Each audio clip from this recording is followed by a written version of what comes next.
안녕하세요. 경기진학정보센터 리더교사 송수용입니다. 자, 오늘 할 주요 내용은 첫 번째 22학년도 대입 전형의 변화와 두 번째 이에 따른 지원 전략 수립하기입니다. 자, 먼저 22학년도 대입 전형 특징을 살펴보면 정시 모집이 1.3%포인트 1.3%포인트 증가했으며 이는 전국 대학 선발 기준이고 서울권으로 좁히게 되면 비율은 대폭 상승하게 됩니다. 다음에 22학년도부터 2015 교육과정 취지에 따라 수능 선택 과목을 지정한 대학들이 다수 있습니다.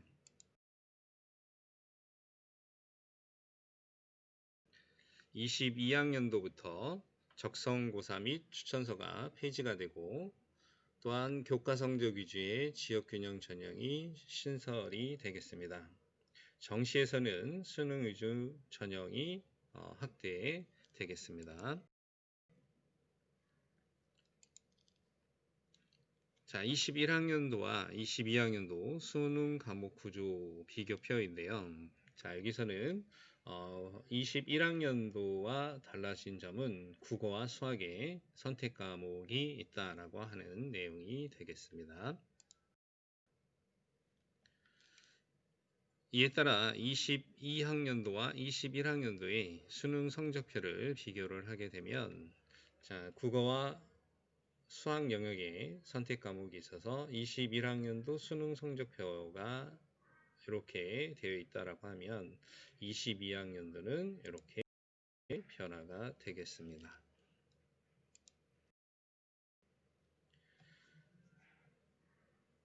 자, 다음은 22학년도 수능 개편, 수능 체제 개편으로 인한 수능 선택 과목 안내입니다. 자, 보시는 것처럼 인문 계열은 특별히 유의사항이 없지만 자연 계열에 지원하는 학생 같은 경우에는 같은 경우 수학은 미적분과 기하 중 택일로 지정된 학교들이 있습니다. 경희대부터 한양대까지 대부분이 서울 소재 또는 국공립 대학들로 되어 있고요. 탐구에서도 과학만 선택해야 하는 대학들도 있습니다. 자, 앞에서 봤던 미적분과 기하 중 태기를 해야 하는 대학들과 거의 유사합니다. 자, 여기에서 고려대, 서울대, 성균관대, 연세대, 이하여대, 중앙대의 경우에는 동일 분야의 1+2를 인정하지 않고 있습니다. 예를 들면 물리 1, 2를 또는 화학 1, 2를 이렇게 선택을 하면 안 된다는 얘기가 되겠습니다. 자, 21학년도 수시 모집 지원 횟수인데요. 20학년도와 21학년도의 1인당 평균 지원 횟수는 거의 유사하고요. 또한 수시 6회까지만 지원이 가능한데 이를 위반한 학생들이 두 개 학년도 모두 300명 이상이 있다라고 하는 것을 알 수가 있겠고요. 모집 시기, 정시에 모집 시기별 대입 모집 대학의 현황 수를 보게 되면 가군은 변함이 없지만 나군에서는 22학년도에 5개 학교가 증가가 되고 다군에서는 2개 학교가 증가됨을 볼 수가 있겠습니다. 자, 다음은 정시 모집 인원 비율 현황표인데요. 보시는 것처럼 모든 대학들의 정시 모집 비율이 올랐으며 특히 빨간색으로 표시된 대학들은 40% 이상을 모집하는 대학들이 되겠습니다. 자, 내년부터 지금 선택 과목이 있는 국어와 수학의 평가 방법 변경 사항을 보게 되면 자, 선택 과목이 국어인 5합법과 작문, 원화 매체는 11문항으로서 이렇게 난이도가 높지 않을 것으로 예상이 되고요. 수학도 마찬가지 선택 과목인 미적분 기하 확률 통계의 경우 8문항에 26점이 배정되어 있고 마찬가지 난이도가 높지 않을 것으로 예상이 됩니다. 다음은 지역균형 전형에 대한 안내인데요. 22학년도부터 신설되는 전형으로 서울대를 제외한 모든 대학들이 학생부 교과 전형이라 대부분 최저가 있겠습니다. 이에 눈여겨볼 내용은 전형 방법, 즉 교과 100이냐 교과 100이 아니냐, 그 다음에 추천 가능 인원과 그 다음에 최저가 있느냐 없느냐 이거를 눈여겨볼 필요성이 있겠습니다.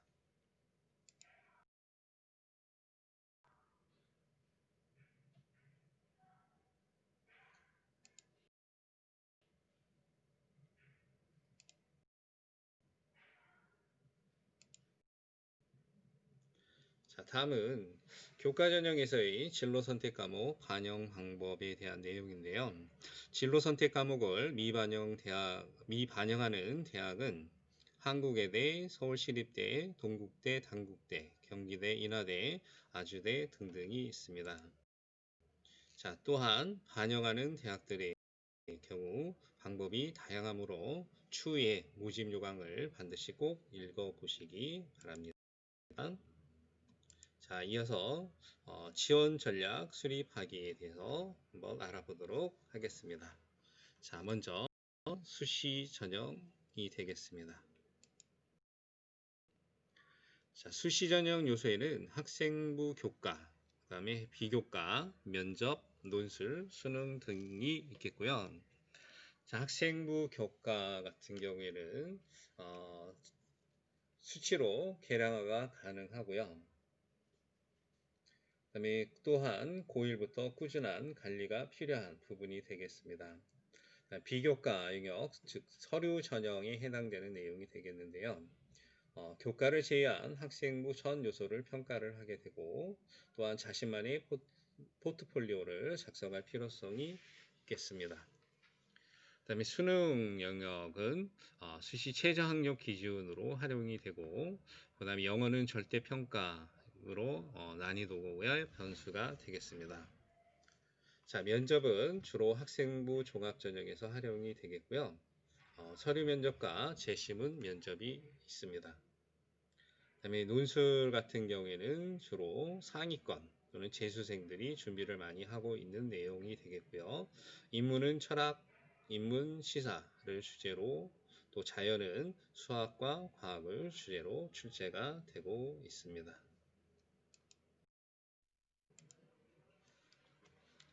자, 다음은 학생부 교과 전형의 특징을 살펴보도록 하겠습니다. 자는 학생부 교과 전형으로 지원을 하는 학생들은 반드시 반영 과목, 반영 비율, 그 다음에 산출 지표, 그 다음에 이수 단위 반영 여부, 그 다음에 각 등급 간의 점수 차가 어떻게 되는지, 또한 전형 방법은 어떻게 되는지 등을 꼭 살펴보신 후 지원을 하시기 바랍니다. 그 다음에 또한 교과 전형은 최저 학력 기준이 있는 학교가 대부분이 되겠고요. 그 다음에 따라서 모의고사 등을 통하여 내가 이 최저 학력 기준을 충족을 하고 있는지 충족을 못하는지 등을 꼭 살펴보신 후 지원을 하시길 당부드리겠습니다. 또한 특징으로 세 번째는 종합전형에 비해서 교과전형은 경쟁률이 좀 낮은 편이고요. 그 다음에 중복 합격자도 또한 많은 편입니다. 그러다 보니까 2월 인원도 많이 발생을 하고 있습니다. 경쟁률이 낮은 경우에는 최저 학력 기준이 있는 경우에는 경쟁률이 낮지만 반대로 최저 학력 기준이 없는 학교들은 상대적으로 경쟁률이 높은 편이 되겠습니다. 참고하시기 바랍니다. 교과 전형의 유형은 이렇게 크게 세 가지 유형으로 나눌 수가 있겠고요. 학생부 100, 그 다음에 단계별 전형, 일괄합산 전형으로 나눌 수 있는데 먼저 학생부 100인 경우에 교과 100으로 선발하는 학교와 그 다음에 교과 플러스 비교과 이렇게 혼합을 해서 뽑는 학교들이 나눠져 있는데요. 학생부 100인 경우 교과 100으로 뽑는 학교가 교과 플러스 비교과보다 훨씬 많습니다. 이게 교과 플러스 비교과인 경우에는 교과 90, 비교과 10 또는 교과 80, 비교과 20 이렇게 선발을 하는 학교가 대다수이고요. 그 다음에 단계별 전형인 경우에 1단계는 대부분 교과만 가지고 1단계로 해서 선발을 하겠고요. 2단계로 가면 서류 전형으로 선발을 하는 방법과 그 다음에 1단계에서는 학생부 교과로 2단계에서는 면접으로 이렇게 선발하는 전형으로 나눌 수 있겠습니다. 일괄합산 전형에서는 학생부 플러스 면접과 학생부 플러스 서류 전형 이렇게 두 가지 형태가 있습니다. 자, 보시는 것처럼 먼저 최저학력 기준이 적용되는 학교들인 경우입니다.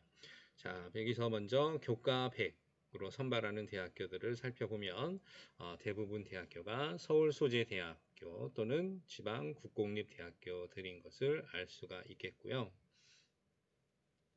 그 다음에 최저학력 기준이 적용되지 않는 학교들인 경우에는 대다수가 수도권 또는 지방에 있는 사립대인 것을 이렇게 알 수가 있겠습니다.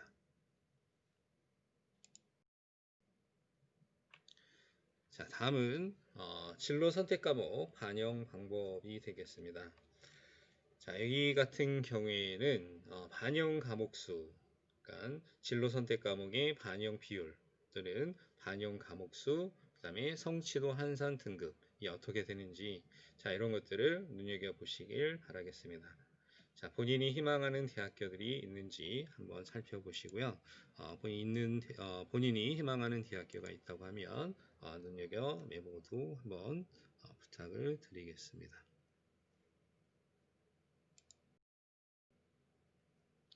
자, 이에 따른 지원 전략은 앞에서 언급을 한 것처럼 수능 최저학력 기준 적용 여부와 그 다음에 내가 충족을 하고 있는지 가능성을 확인을 해야 되겠고요. 그 다음에 교과 성적 반영 방법도 반드시 꼭 확인을 해야 되겠고, 그 다음에 면접이 있다라고 한다면 어떻게 면접 준비를 해야 되는지, 그래서 기출 문제 등을 입학처 홈페이지를 통해서 기출 문제를 확인하시고 면 되겠습니다.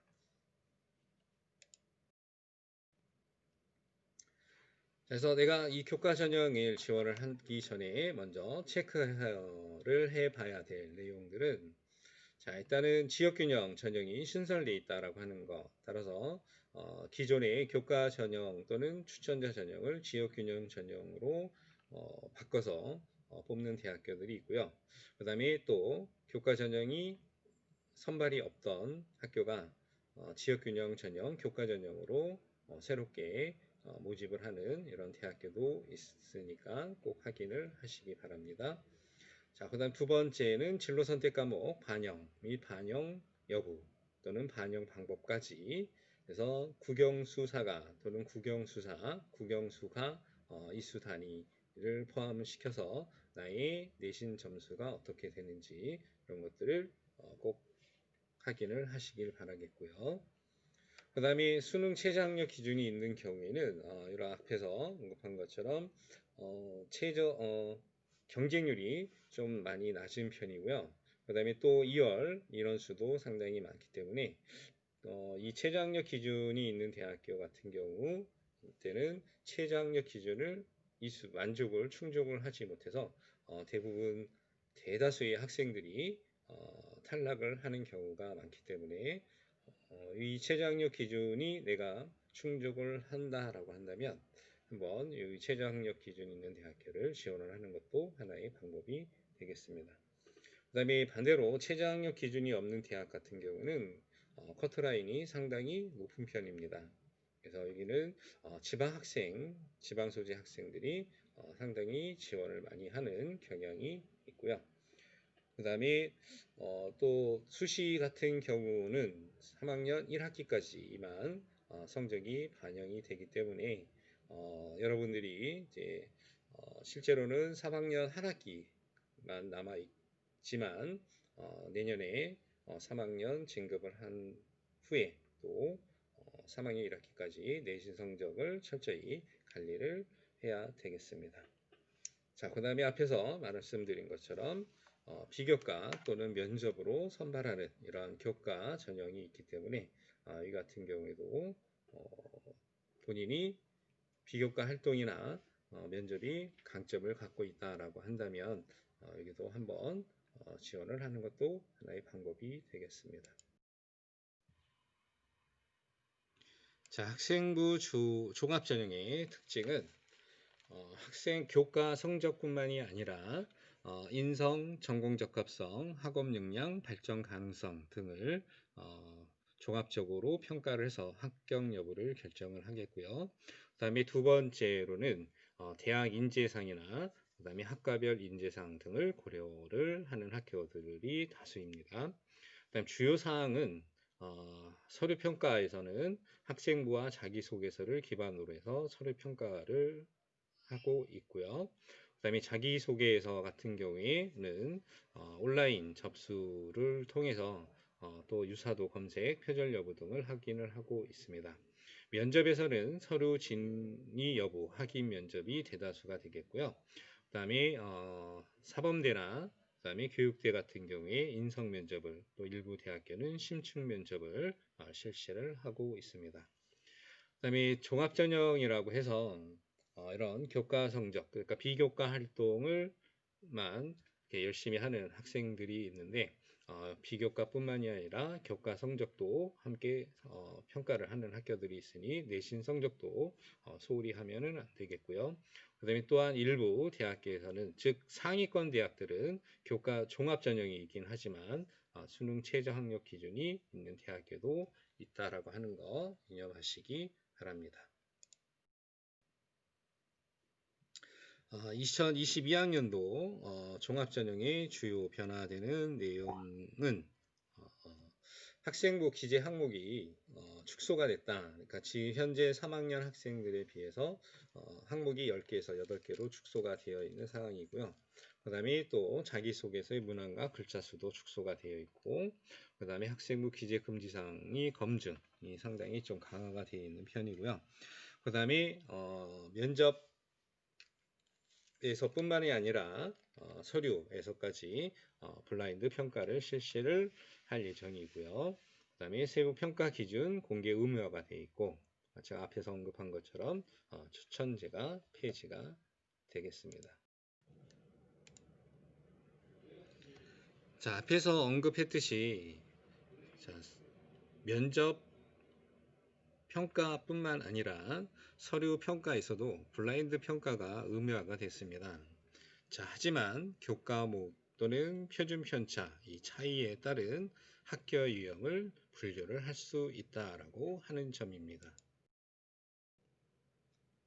자, 한번 화면을 살펴보시고요.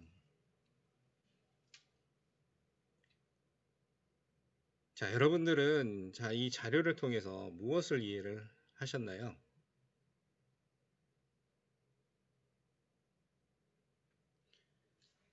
자, 눈치 빠른 학생들은 일반고, 밑을 보면 지방에 있는 일반고, 강남이 있는 일반고 A시고, 그 다음에 D고, 이런 학교들과, 그 다음에 서울 특목고, 또는 지방에 있는 특목고든 자사고든, 이런 학교들의 표준 편차를 한번 살펴보시기 바랍니다. 살펴보면, 특목고에 비해서 일반고가 표준 편차들이 이렇게 상당히 높게 편성되어 있다는 것을 알 수가 있습니다.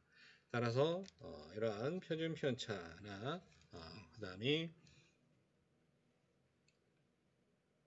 교과목에 따른 표준 편차를 통해서 이 학교 지원을 한 학생의 학교 유형을 이렇게 간접적으로나마 분별을 할 수 있다라고 하는 점입니다. 다음은 서울시립대 학생부 종합전형 유형별, 고교 유형별 등급 평균이 되겠습니다. 따라서 여러분들이 학생부 종합전형에 지원을 하는 경우에 대학교에서 공개를 하는 이런 자료를 봤을 때 너무 생각보다 점수가 낮은 점수이다라고 하는 경우에는 이거는 일반고 점수가 아닌 자사고나 특목고 점수가 포함되어 있다라고 하는 것을 이해를 하시고 감안을 해서 지원을 하시길 바라겠습니다.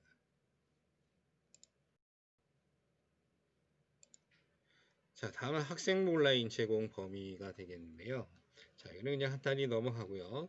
자, 보면 수시 모집이든 정심 모집이든 자, 모든 자료 이렇게 되어 있는 부분이 있는데요. 이 모든 자료라고 하는 것은 작성 기준일까지 기록된 내용을 의미하는 것입니다. 자, 일반적으로는 수시는 8월 31일이 기준이 되겠고요. 정시는 11월 30일이 기준이 되겠습니다. 올해 같은 경우에는 코로나로 인해서 수시와 정시 작성 기준일이 연기가 되어 있지만 일반적인 경우에는 수시와 정시의 작성 기준일은 이렇게 다음과 같습니다. 자, 다음은 학생부 종합전형 지원 전략을 살펴보도록 하겠습니다. 미리부터 조금씩 준비를 해서 본인의 전공 적합성이 높다면 소신껏 지원을 하는 것도 하나의 방법이 되겠고요. 그다음에 중상위권 대학의 경우에는 교과 전형보다 학생부 종합 전형의 선발 인원이 많으니 본인한테 적합한 대학교가 어떤 대학인지 한번 이렇게 꼼꼼히 찾아보는 것도 하나의 방법이 되겠습니다. 자, 그 다음에 자기소개서의 경우는 3학년 올라와서 그러니까 여름방학 때부터 준비하는 학생들이 대단히 많은 편인데 그때부터 준비를 하는 것도 좋지만 미리미리 즉 2학년 겨울방학 때부터 자기소개서를 조금씩 작성을 해서 연습을 하는 것이 더 좋은 방법이 되겠고요. 면접은 방학 때부터 대학 홈페이지에 를 들어가서 기출 면접 문제를 기반으로 해서 연습을 하는 것도 하나의 방법이 되겠습니다. 자, 또한 대학별 학생부 종합전형의 평가 요소를 꼭 확인을 해서 앞에서 언급했던 인성, 전공 적합성, 발전 가능성, 학업 역량의 반영 비율이 어떻게 되는지 이거에 따른 또 평가 요소가 어떻게 되는지를 나의 학교 생활 기록부를 대조를 해서 꼼꼼히 살펴본 후 어떤 대학교에 내가 적합하게 됐는지 또한 앞에서 언급한 것처럼 그 대학교의 인재성과 내가 적합한지 등을 종합적으로 살펴보신 후 지원을 해야 되겠습니다. 자, 다음은 학교 생활기록부 항목별로 준비사항을 알아보도록 하겠습니다. 이 학교 생활기록부는 지원자의 학업 능력을 평가하는 가장 중요한 자료로서 평가에서 가장 기본적인 자료로 활용을 하고 있습니다. 먼저 인적 학적사항입니다. 인적사항과 학적사항은 블라인드 처리가 되고 있고요. 이는 주로 농어촌 전형을 지원을 하는 학생들의 농어촌 여부로 확인을 하고 있고요. 특기사항란에 기록되어 있는 사유는 학폭과 관련되어 있는 내용을 확인을 하고 있고요. 또한 3학년이나 또는 1학년부터 3학년 때까지 학적 변동이 심한 경우의 학생들 같은 경우에는 학교생활 적응 정도로 파악을 하고 있습니다. 3학년 때 학적 변동이 있는 학생들 같은 경우에는 면접에서 면접 질문 자료로 활용되기도 합니다. 자, 두 번째는 출결사항입니다. 질병과 관련되어 있는 경우에는 평가에서는 영향을 받지 않지만 미인정, 결석, 지각조퇴 결과는 서류 평가에 있어서 부정적인 영향을 받게 되겠습니다. 출결사항은 서류 평가의 요소 중 인성 항목에 해당되는 부분으로서 학교 생활의 성실성을 판단하는 기본적인 요소가 되겠습니다. 질병과 관련되어 있는 결석, 지각조퇴 결과라고 하더라도 지나치게 많게 된다고 한다면 문제가 될 수도 있다라고 하는 점 유념하시기 바랍니다. 세 번째, 수상 경력입니다. 수상 실적은 학기당 한 개씩만 대학에 제공이 되겠고요. 자, 이는 학업 능력, 전공 적합성, 인성, 발전 가능성 이 모든 요소의 평가, 파악이 가능한 항목이 되겠고요. 학업 역량은 교과 우수상, 그 다음에 과목명이 명시되어 있는 경시대가 해당이 되고, 전공 적합성은 자신 본인의 진로와 연결되어 있는, 연관되어 있는 대회는 모두 전공 적합성으로, 그 다음에 모범상, 효행상, 봉사상과 같은 표창장은 인성 부분으로, 그 외의 나머지 기타는 전부 다 발전 가능성으로 평가를 하고 있습니다. 특히 학업 및 전공과 관련되어 있는 상들은 교과학습 발달사항, 창체, 독서와 연계해서 살펴보고요. 그 다음에 인성 관련상인 선행, 효행상, 봉사상 등은 창의적 체험활동 중 자율과 봉사 부분 및 그 다음에 행동특성 종합의견과 연계해서 평가를 하고 있습니다. 또한 교내대 관련 사항은 수상 경력 외에는 학생부의 어느 영역에도 기재를 할 수 없는 부분으로서, 자, 이 대회 준비 및 활동 내용이 본인이 판단해서 유의미하다고 한다면 자기소개서를 통해서 이러한 내용들을 기술을 하면 되겠습니다.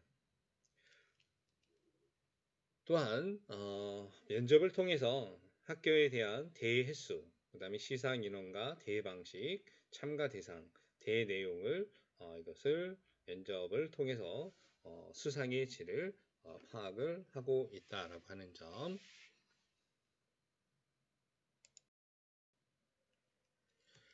다음 네 번째, 자격증 및 인증은 기록은 하고 있지만 대입 자료로는 활용을 하지 않고 있습니다.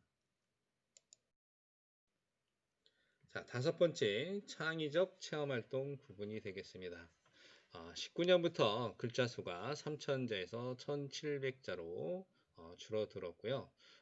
특히 봉사활동의 특기사항은 기재를 하지 않고 있습니다. 자, 이 창의적 체험활동은 수상 경력과 마찬가지 학업 능력, 전공 적합성, 그 다음 인성 발전 가능성을 모두 파악할 수 있는 영역이 되겠고요. 예를 들면 경기 꿈의 학교, 꿈의 대학, 몽실학교, 그 다음에 경기학교 예술 창작수 등 이런 활동 내용이 입력이 되겠습니다. 특히 경기 꿈의 학교 같은 경우는 진로활동 또는 자율활동란에 입력이 가능한 부분이 되겠고요. 그 다음에 경기 꿈의 대학은 진로활동란에, 몽실학교는 진로활동 또는 자율활동란에 입력이 가능하고, 경기학교 예술 창작수는 마찬가지 진로활동 또는 자율활동란에 입력이 가능한 부분이 되겠습니다. 자, 먼저 자율활동과 진로활동에 대해서 알아보도록 하겠습니다. 자율활동은 학교 특색활동 또는 학년 특색활동이 주로 기재가 되고요. 진로활동 같은 경우에는 대부분의 학교에서 직업인과의 만남 이런 내용들이 주로 기재가 되고 있는데요. 따라서 모든 학생들이 같은 시간에 학교 교육 계획에 따라서 같은 활동을 실시함에 따라서 대부분이 서로 비슷한 내용이 기재가 되고 있습니다. 따라서 학생부 종합전형에 지원을 하는 학생이라 계획을 하고 있다라고 한다면 개별화 활동이 필요하다고 생각이 듭니다. 자, 따라서 각종 학교 행사 전 또는 후에 개인적인 추가 활동을 통해서 이러한 내용들이 기록이 될 수 있도록 추가적인 활동이 필요하다고 볼 수 있습니다. 두 번째는 학교 학급 인원 또는 학급의 일 역할 이런 내용들이 기재가 되고 있는데요. 개인적으로 구체적인 활동이 파악이 돼서 기록이 될 수 있도록 필요하고요.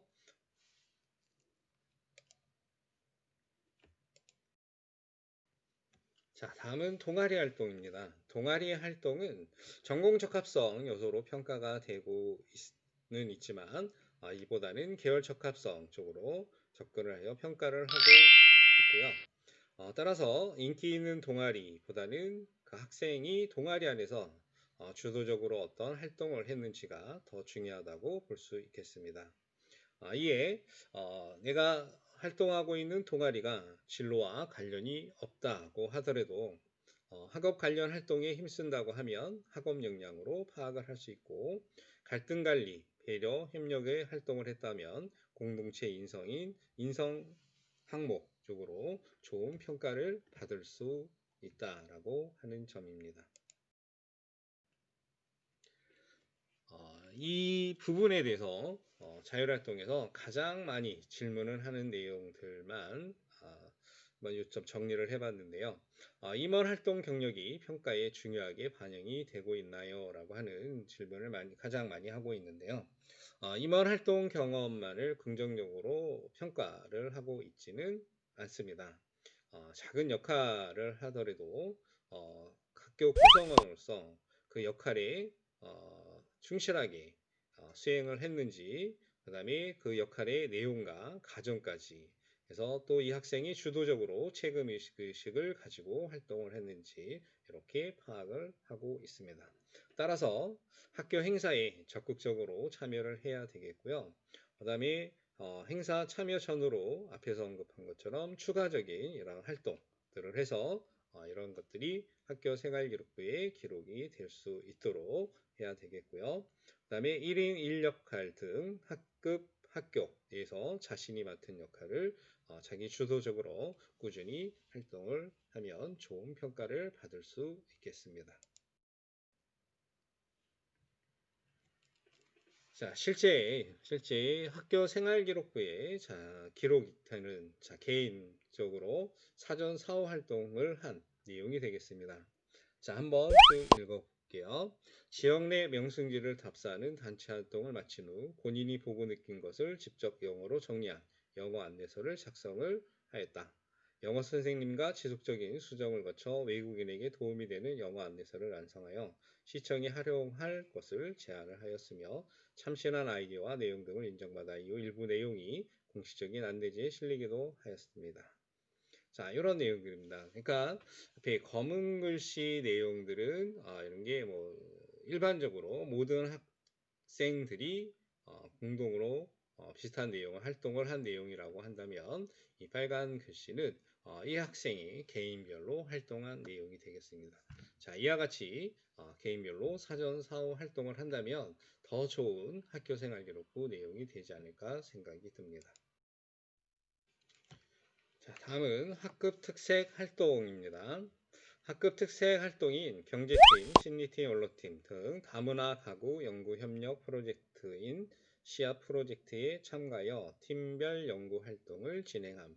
여기까지가 보통 일반적으로 기록이 되어 있는 내용이라고 한다면 학생 같은 경우엔 추후 활동이 결과물인 다문화 가정 연구 보고서 등을 제작을 이끌어냄 이런 것들이 추가 활동 내용으로 판단이 되고요. 그 다음에 학술 보고서 활동에서 소비 관련 통계 자료를 참고하고 학우들의 쇼핑 목적에 대해 추가 활동 내용이 인터뷰를 함. 이런 내용들이 추가 활동 내용이 되겠습니다. 이렇게 여러분들이 뭔가 본인의 학교 생활 기록부가 다른 사람들과 차별화되기 위해서는 이러한 추가적인 활동을 통해서 본인의 학생부를 질적으로 강화할 필요성이 있겠습니다. 자, 그 다음에 진로 특색 기사학란에 기록되어 있는 내용을 한번 살펴보겠습니다. 자, 이 내용에서는 이 내용은 여러분들이 한번 이렇게 쭉 읽어 보시고요. 자, 여기서는 이제 보면 파란색이 스스로 건축 분야의 자생, 자율 동아리겠죠. 창단을 하여 건축에 관심 있는 학생들과 함께 건축과 관련된 독서 활동 또한 이 가평의 한글의 원리에 따라 지어진 집을 방문을 했고, 그 다음에 봉사활동들을 직접 계획하고 실행을 하였다. 이런 내용. 이렇게 이런 다양한 활동, 그 다음에 추가 활동, 다른 사람과 차별화되어 있는 이런 활동을 함으로써 이것을 통해서 담임선생님이 진로에 대해 막연한 꿈꾸는 것이 아니라 그 꿈을 이루기 위해 어떻게 해야 하는지를 잘 알고 이를 몸소 실천하는 실천력이 뛰어난 학생이다. 이러한 내용들이 추가적으로 같이 기록이 될 수 있었습니다. 따라서 여러분들도 일반적인 활동보다는 다른 사람과 차별에 대한 이런 활동을 통해서 담임 선생님이나 또는 동아리 담당 선생님이나 교과 선생님들이 이렇게 여러분들을 판단을 해서 기록을 할 수 있도록 이렇게 활동을 해야 되겠습니다. 자, 다음은 진로 특기 두 번째입니다. 교과와 연결되어 있는 진로 활동이 되겠고요. 진로 심화 학습 부분에서 번역과 미디어를 통해 번역가의 역할에 대해서 심도 깊게 생각해 보는 계기를 가짐. 밑에 줄, 전환이라는 사실을 이해함. 여기까지가 보통 일반적으로 기록이 되어 있는 내용이라고 한다면, 자, 이 학생 같은 경우에 이제 추가로 외화에 쏠리는 매소원 눈출이라는 신문 사설을 분석을 하였다. 이런 것들이 이제 추가 활동을 했고요. 그 다음에 또 국제사회 영어에 대한 대학생들의 언어 태도에서는 세계 영어 교육을 중심으로 하는 논문을 읽어봤다. 그래서 이러한 추가 활동을 또 했고요. 그 다음에 외화 번역과 실명 공개에 대한 비평문을 그래서 작성을 하였다. 자, 이렇게 추가적인 다양한 활동을 통해서 이런 내용들이 기록이 될 수 있도록 마찬가지 여러분들도 이렇게 준비 활동을 하시길 바라겠고요. 자, 동아리 활동에서 가장 많이 질문하는 내용으로는 전공과 직접적으로 관련 있는 동아리 활동만이 우수한 평가를 받나요? 이렇게 질문을 많이 하는데요. 사실 동아리 활동이 앞에서 얘기한 것처럼 전공 적합성, 즉 계열 적합성으로 평가가 되고는 있지만 이게 본인의 진로와 맞는 동아리 활동을 100% 일치시켜서 한다는 것은 사실 쉽지는 않습니다. 자, 따라서 다만 그렇지만 전공에 필요한 역량을 키우기 위해 동아리 활동이라고 한다면 긍정적인 평가를 받을 수 있습니다. 그래서 단순하게 진로와 관련된 동아리에 가입해서 활동을 하기보다는 본인의 진로에 필요한 역량이 무엇인지 이를 기를 수 있는 동아리에서 적극적으로 활동을 하는 것이 바람직하다고 봅니다.